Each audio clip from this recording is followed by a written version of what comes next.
안녕하세요. 책 읽어주는 그녀, 라라입니다.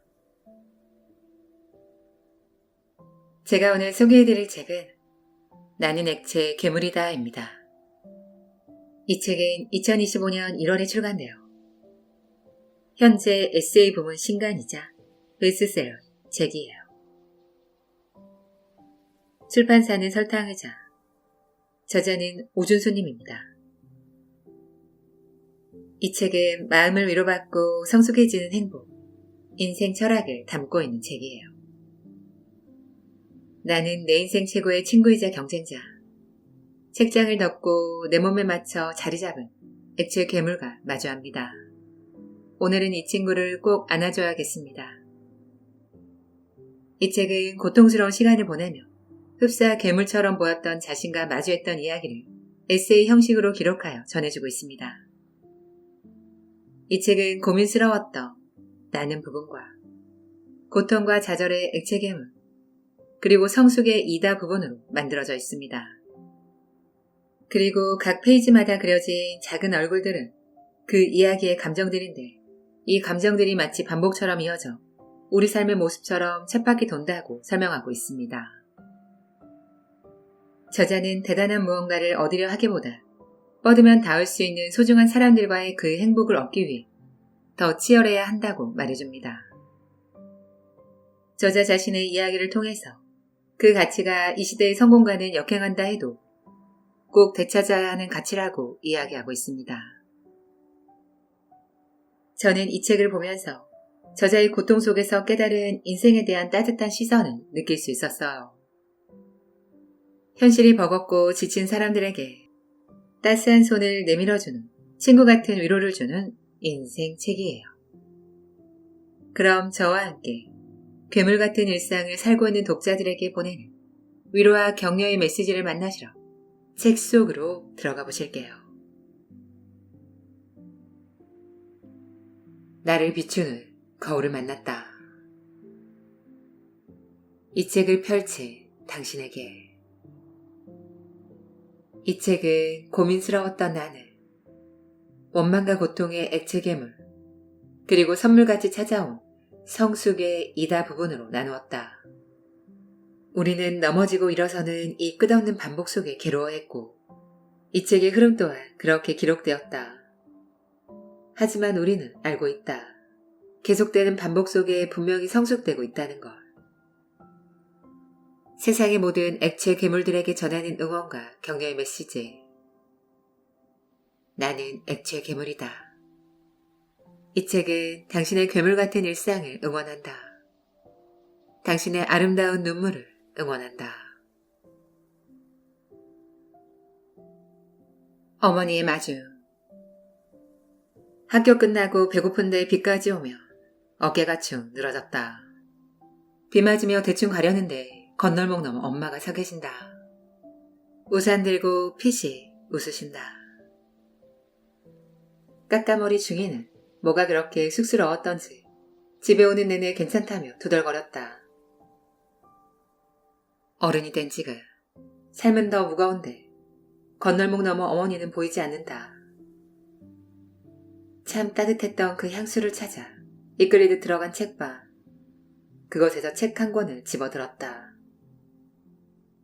한 페이지도 다 읽기 전에 마음에 온기가 돌았다. 어머니의 마주. 그 책 속에 여전히 계셨다. 별과 함께. 감추고 싶은 비밀, 부끄러운 약점이 하늘의 별처럼 많았다. 하나라도 지우고 싶었던 나는 별을 향해 돌을 던졌다. 하지만 별은 내가 사는 지구보다 크고 닿을 수 없을 만큼 멀리 있었다. 시간이 흘러 어둠이 깊어지니 별은 더 밝게 빛났다. 별을 감출 방법이 없다는 걸 알아버린 순간 죽기로 결심했다. 그리고 아주 차갑고 이성적으로 죽음을 준비했다. 슬프지 않았다. 저 별과 이별할 수 있는 방법이 있다는 것에 오히려 감사했다. 마지막 편지를 남기고 이별을 고하려던 순간 저쪽 산 너머 어둠을 뚫고 붉은 태양이 떠올랐다. 그 경이로운 찰나, 닿을 수 없는 하늘에 날카롭게 박혀있던 수억 개의 별이 순식간에 사라졌다. 그 자리에 주저앉았고 감당할 수 없는 눈물이 쏟아졌다. 이제 나 태양이 비치는 낮엔 사랑하는 사람들과 살고 밤엔 그냥 잠을 자. 별을 더 이상 보지 않고 사는 방법을 터득한 거지. 별은 하나도 사라지지 않고 여전히 존재한데도 말이야. 내가 사랑하는 사람 중에 새벽 동트기 전 삶을 마감했던 이들이 있다. 그들이 보고 싶어진다. 별이 무수한 밤이며. 바다의 의미. 서핑하는 곳인가? 빠져 죽을 곳인가? 당신이 정해. 바다의 의미. 하얀 그랩. 숨 좀 쉬려고 들판으로 나갔어. 거닐다 하얀 국화를 발견했지. 흐드러지게 피어있는 국화가 내 맘을 위로했어. 문득 선생님 말씀이 생각났어. 내일은 자기가 그리고 싶은 것을 찾아 물감을 준비해 오도록 해. 그래, 하얀 국화를 그려야겠다. 하얀 물감을 준비했고 열심히 그렸어. 깨끗하고 하얀 국화를 그리고 또 그리는데 그려지지가 않는 거야. 슬픈 마음으로 선생님께 갔어. 선생님, 꽃을 그릴 수가 없어요. 하얀색을 아무리 덧칠해도 보이지 않고 그려지지 않아요. 선생님은 물감을 내밀며 웃으셨어. 검은색을 사용해보려. 검은색이 때론 속상하고 마음에 들지 않겠지만 하얀색만으론 하얀 꽃을 표현할 수 없을 거야. 이제부터 검은색을 사용해 더 하얀 꽃을 그리려. 나는 검은색으로 테두리와 바탕을 칠했고 마침내 새하얀 꽃이 피어났다. 무지개. 학창시절 내 풍경화에 무지개가 그려져 있다. 뭘 그릴지 고민하다 그리는 한 가지는 늘 무지개였다. 무지개는 7가지 다양함이 있다. 빨간색은 흥미롭고 정열적이다. 하지만 어딘가 촌스럽다. 주황색은 낭만적이고 아름답지만 신선한 느낌이 부족하다. 노란색은 따뜻하고 재미있지만 진지하지 못해 불안하다. 초록색은 안정적이고 정직하지만 재미있지는 않다. 푸른색은 시원하고 희망적이지만 오래 가까이 하기엔 차갑다. 남색은 깊고 신중하지만 다가가기엔 너무 어둡다. 보라색은 이 모든 걸 포함하는 색이지만 어느 색도 아닌 것 같을 때가 있다. 어른들은 무슨 색을 그릴 거냐라고 재촉하지만 오늘도 난 세상의 모든 색을 담고 있는 무지개를 그린다. 나는 액체 괴물이다.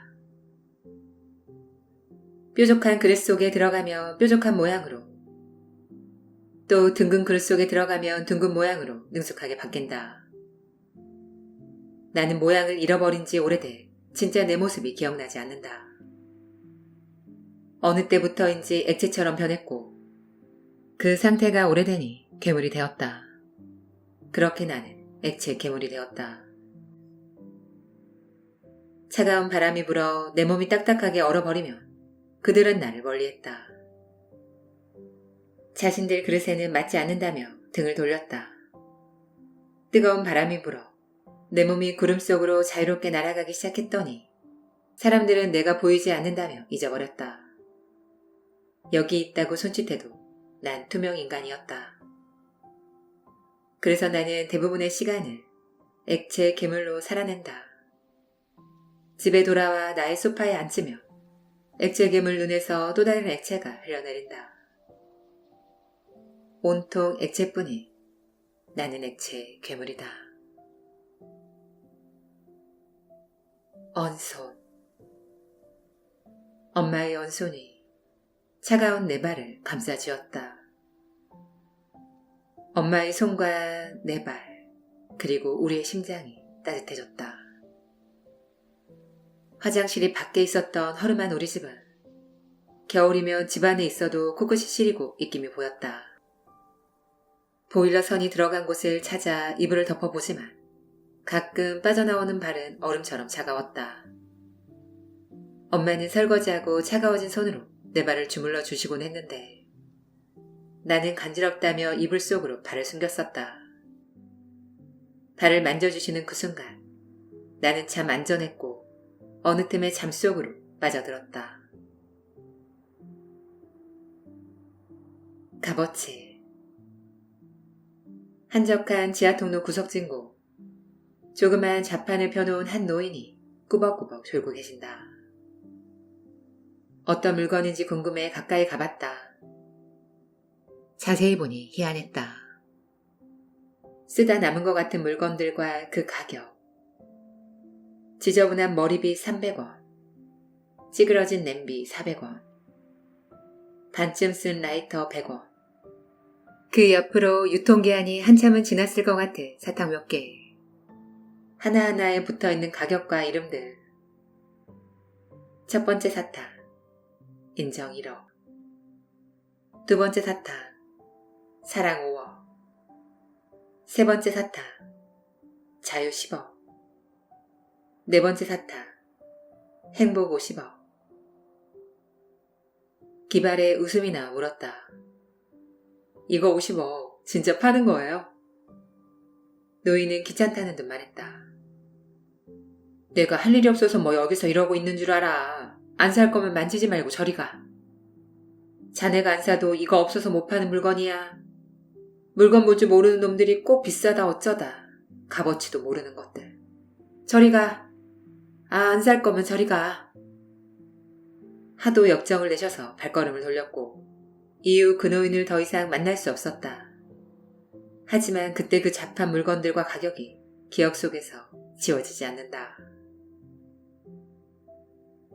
노랑나비와 개미. 노랑나비와 개미는 너무너무 사랑했고 오랜 시간을 함께 보내며 많은 얘기들을 나눴다. 하지만 둘은 점점 힘이 들었다. 개미는 하루에 10m 걷기도 힘들었고 나비는 10km를 날며 자유를 누렸기 때문이었다.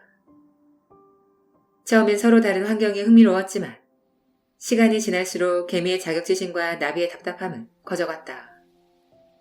이젠 나비 등을 타고 하늘을 나는 것도 싫어 내려달라고 소리쳤다. 진심으로 존중하며 서로의 행복을 빌었기에 더 이상 지켜볼 수 없었다. 헤어지기로 단단히 마음먹은 후 마지막 식사를 하기 위해 식탁에 앉았다. 그동안 너무 고마웠다고 말한 둘은 그동안 너무 힘들었다고도 했다. 이제 서로의 갈 길을 축복해 주자고 말한 뒤 눈물로 돌아서는데 돌아선 개미의 등을 본 나비가 소리쳤다. 네 등에 이상한 것이 붙었어. 내 등? 뭔데? 가까이가 개미 등에 붙은 것을 보니 날개였다. 작지만 분명히 날개가 붙어 있었다. 나중에 알게 되었다. 개미는 사실 제비나비의 유충이었다. 천천히 땅을 기어다녀 자신이 개미라고 생각했던 것이었다. 제비나비의 유충은 나비 중에 가장 크고 우아한 호랑나비였다. 얼마 후 노랑나비와 제비나비는 하늘을 날며 지난 이야기를 했다. 제비나비는 미안하다고 했고 호랑나비는 행복하다 말했다. 그렇게 그들은 마음껏 날아올라 구름을 뚫고 하늘로 올라갔다. 사랑해. 사랑한다면 사랑해도 좋다. 어떤 상황에 있든 사랑한다면 좋다. 사랑의 시작은 즐겁고 사랑의 끝은 언제나 행복하다. 사랑의 고통을 말하는 사람들, 그들은 사랑을 만난 적 없다. 진짜 사랑이 시작되었다면 사랑해도 좋다. 그 사랑은 무조건 좋다. 마디의 시간. 대나무 속이 비어있는 이유는 자라는 속도 때문이다. 하루에 1m, 한 달 동안 무려 30m를 자라는 대나무는 너무 빨리 자라 속을 채울 수 없게 된다. 잠시 멈추는 시간에 마디가 만들어지는데 마디는 강하고 속이 차있다. 속이 빈 대나무가 서 있을 수 있는 이유는 바로 이 마디 때문이다. 빨리 자라면 속을 채울 수 없고 멈춰진 시간에 마디가 생기고 마디는 서 있는 힘이 된다. 자연에서 지혜를 배웠다. 가벼워지지 않는다면. 빵 만든 지 오래됐는데 빵 만드는 일이 점점 가벼워지지 않는다면 당신은 좋은 제빵사가 아닐 수 있다. 누군가를 오랫동안 돌봐왔는데 돌보는 일이 점점 가벼워지지 않는다면 당신은 좋은 간병인이 아닐 수 있다. 학생들을 오랫동안 가르쳤는데 가르치는 일이 점점 가벼워지지 않는다면 당신은 좋은 선생님이 아닐 수 있다. 자식을 오랫동안 키웠는데 키우는 일이 점점 가벼워지지 않는다면 당신은 훌륭한 부모는 아닐 수 있다. 운동을 오랫동안 해왔는데 운동하는 일이 점점 가벼워지지 않는다면 당신은 건강을 가진 사람이 아닐 수 있다. 당신이 오랫동안 했던 그 일이 점점 가벼워지지 않는다면 당신은 그 일을 진작에 그만두어야 했을지도 모른다. 내 별명은 장금이었다. 오장금. 내 입으로 말하기 민망할 정도로 칭찬을 많이 들었었다. 사람들이 내 음식을 좋아해주는 이유가 뭐지? 궁금했다. 한참을 고민하다 알게 된 내 음식의 비밀. 나는 음식 만드는 걸 너무너무 좋아한다. 부자. 부자라면 100억쯤 있어야 한다고 생각했다. 그러나 부자의 조건은 조금 달랐다. 부자의 첫 번째 조건은 가족이고 두 번째는 건강, 세 번째는 자유였다. 이를 3F, 패밀리, 피트니스, 프리덤이라 부른다. 먼저 나는 가족관계가 나쁘지 않다. 가족과 통화하고 명절을 기다린다. 꾸준히 운동하니 건강도 좋은 편이고 시간은 남아돈다. 이런, 나 부자였어. 기분 좋다. 산속 자연인은 혼자 사니 가족 갈등 없고 좋은 공기와 물 있으니 건강하고 시간 여유야 말해 뭐해. 역시 웃고 사는 이유가 있었네. 회장님과 대통령은 가족들 단속에 노심초사. 바쁜 스케줄에 건강과 자유를 반납했겠네. 빈곤층이었네. 가족과 대화하는 시간이, 운동하며 땀 흘리는 시간이, 자유롭게 여행하며 즐거웠던 시간이 내 인생을 부유하게 만드는 소중한 시간들이었구나.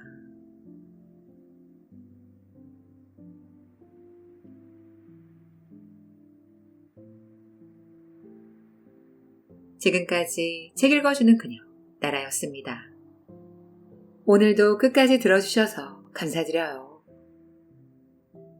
우리 구독자님들, 한파에 잘 지내고 계신지요? 독감이 유행이라고 합니다. 건강 조심하세요. 오늘 소개해드린 이 책은 힘든 시간을 보내고 있는 누군가에게 따스한 위로와 격려를 전해주는 선물 같은 책이에요. 좋은 책과 함께 좋은 시간을 보내시길. 저는 항상 여러분을 응원합니다. 아시죠? 사랑합니다.